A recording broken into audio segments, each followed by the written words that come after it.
I came across this interesting video on YouTube that allowed me to know if I was colorblind through series of images. After watching the video, I am proud to say that my eyes can actually distinguish colors pretty well. Click on the screen to test it out for yourself and let us know your results in the comment section down below, and while you're at it, be kind and subscribe to their channel and let them know that we sent you there. Social networks make online interaction easy with a click of a button. It's also easy to get yourself in a dangerous situation over it. You may not understand what I'm talking to you about now, but after hearing the situation these people have gone into over social media, you may start to unfollow some people.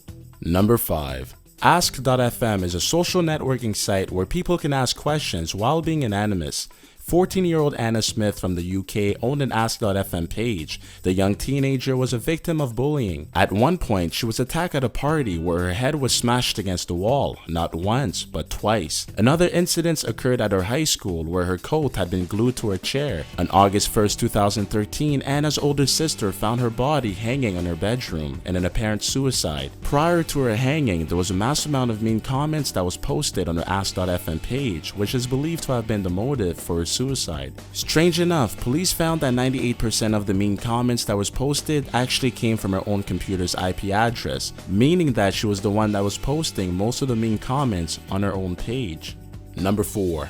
Jemik Blake and Kwame Dancy, both 24 years old, had been best friends since childhood. Blake and Kwame would usually get into arguments like any other friends would, but this time their friendship took a turn for the worse when both of them found out that they fell in love with the same women. Blake explained that most of the time he would be the one to be passive and let the other one win the argument, but this time was different. The two, who lived in the same high-rise building, had exchanged words on Twitter where Kwame taunted Jemik by posting, "N-word is looking for you. Don't think I won't give your address for a price. Better chill ASAP," basically threatening him. Jemik did not hesitate to respond back to him. He grabbed his shotgun and shot his best friend in the neck, killing him almost instantly. Blake was tried and he pleaded guilty to manslaughter and is now serving 21 years in prison.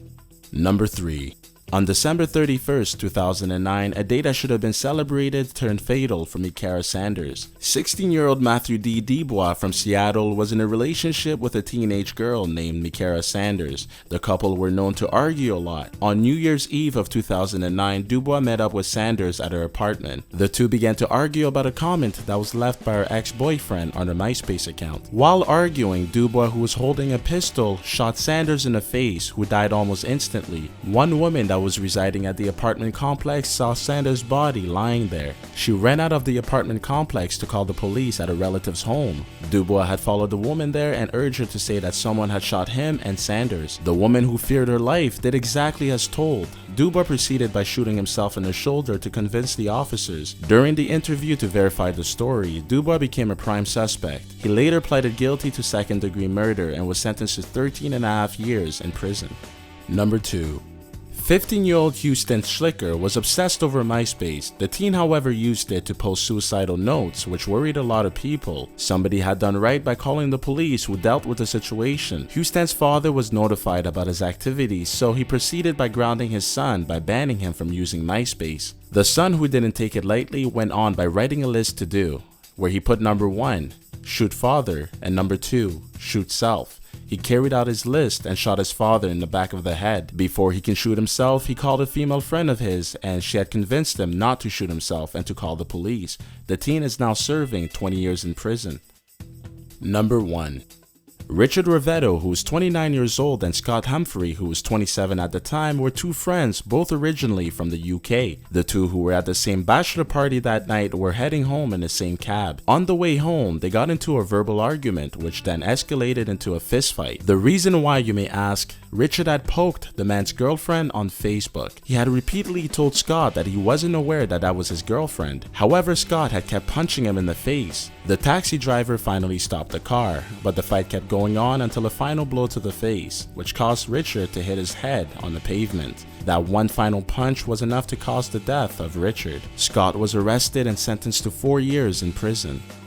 If you enjoyed this video, give it a big thumbs up. Don't forget to check out our friends at Watch This, and don't forget to subscribe to us. Thank you.